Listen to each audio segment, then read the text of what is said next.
Lectura del Santo Evangelio según San Mateo. En aquel tiempo dijo Jesús a sus discípulos: no todo el que me dice Señor, Señor, entrará en el reino de los cielos, sino el que hace la voluntad de mi Padre que está en los cielos. Aquel día muchos dirán: Señor, Señor, ¿no hemos profetizado en tu nombre?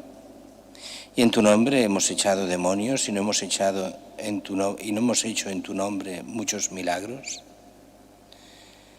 Entonces yo les declararé: nunca os he conocido. Alejaos de mí, los que obráis la iniquidad. El que escucha estas palabras mías y las pone en práctica se parece a aquel hombre prudente que edificó su casa sobre roca. Cayó la lluvia, se desbordaron los ríos, soplaron los vientos y descargaron contra la casa, pero no se hundió, porque estaba cimentada sobre roca. El que escucha estas palabras mías y no las pone en práctica se parece a aquel hombre necio que edificó su casa sobre arena. Cayó la lluvia, se desbordaron los ríos, soplaron los vientos y rompieron contra la casa, y se derrumbó, y su ruina fue grande. Al terminar Jesús este discurso, la gente estaba admirada de su enseñanza, porque les enseñaba con autoridad y no como sus escribas. Palabra del Señor. Gloria a ti, Señor Jesús. La primera lectura de hoy, también lo veremos mañana, nos habla de esta deportación a Babilonia en ese siglo VI antes de Cristo, con reyes muy malos de Israel, de Judá. Israel ya había caído 200 años antes y había sido deportada y había sido invadida por los asirios. Aquí la invasión es de los caldeos y así hay esta entrada en Jerusalén. Todos los que tienen un mínimo de cultura, o sea, todos los que no sean solo para agricultura, todo lo que sean profesiones o cultura de cualquier tipo, excepto lo que sea agricultura, todos son deportados a Babilonia. La idea del rey era una idea en su mentalidad muy buena.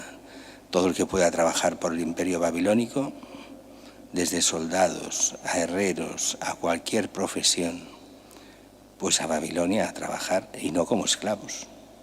No era esa la mentalidad, ir de esclavos a Babilonia, no, simplemente deportados para gloria de Babilonia. Mientras que los que no tenían más profesión que lo que era la agricultura, se quedan para producir y producen para el imperio. Con esa mentalidad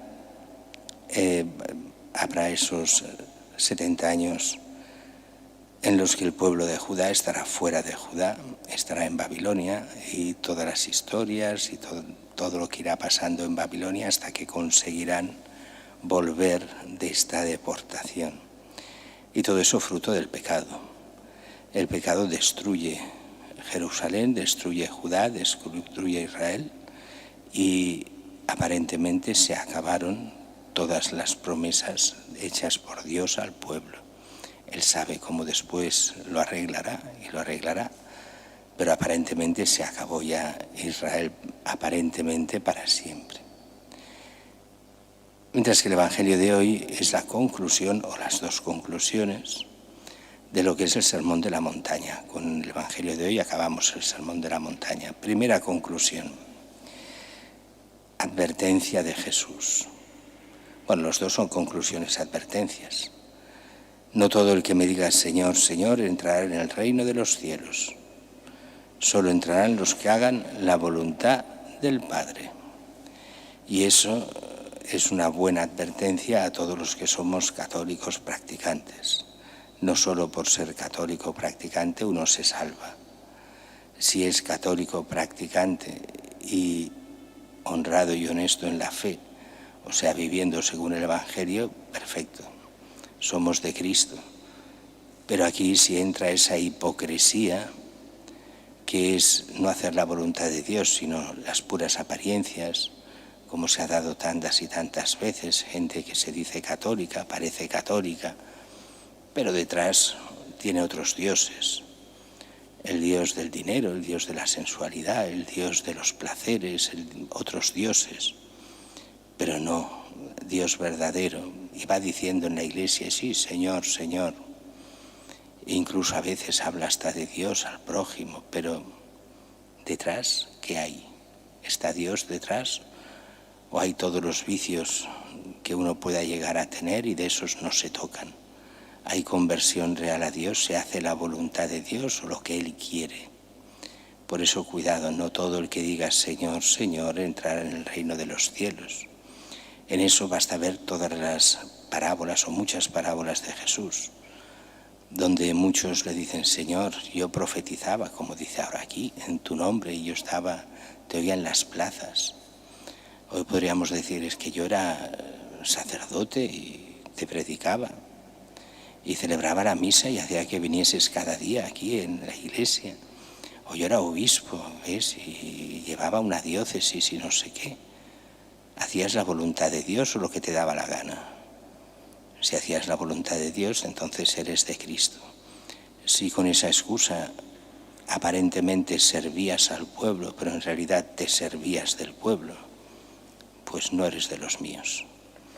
Y entonces responderá, nunca os he conocido, alejaos de mí, los que obráis el mal, los que obráis la iniquidad. Por eso es como un examen de conciencia lo que nos pone hoy a los obispos, a los sacerdotes, a los fieles, si somos solo religiosos de apariencia o si somos de Cristo. Y la última, que va dirigida absolutamente a todos. El que escucha estas palabras mías, o sea, todo el Evangelio, pero especialmente el Sermón de la Montaña, pero todo el Evangelio, estas palabras mías y las pone en práctica, se parece al hombre prudente que edifica su casa sobre roca. Ya pueden venir, desbocarse los ríos, caer la lluvia, soplar vientos, descargar contra la casa. La casa no se mueve, está cimentada sobre roca. Pero hay de aquellos que escuchan estas palabras mías, dice Jesús, y no las ponen en práctica. Es como el que construye sobre arena. A la mínima viene cualquier cosa, el agua, la lluvia, lo que sea, se la lleva por delante. No tiene fundamentos, no tiene nada. Está en ruinas porque no se ancla en Cristo, el único que es el Señor, el único Salvador. Y dice aquí, claro, una cosa curiosa que nos dice al principio del Evangelio también, muchas veces. Dice, la gente estaba admirada de su enseñanza porque enseñaba con autoridad. Y es que Cristo es el autor de la ley, Él es el Dios que viene a nosotros, que nos enseña con la autoridad de Dios, porque Él es Dios hecho hombre.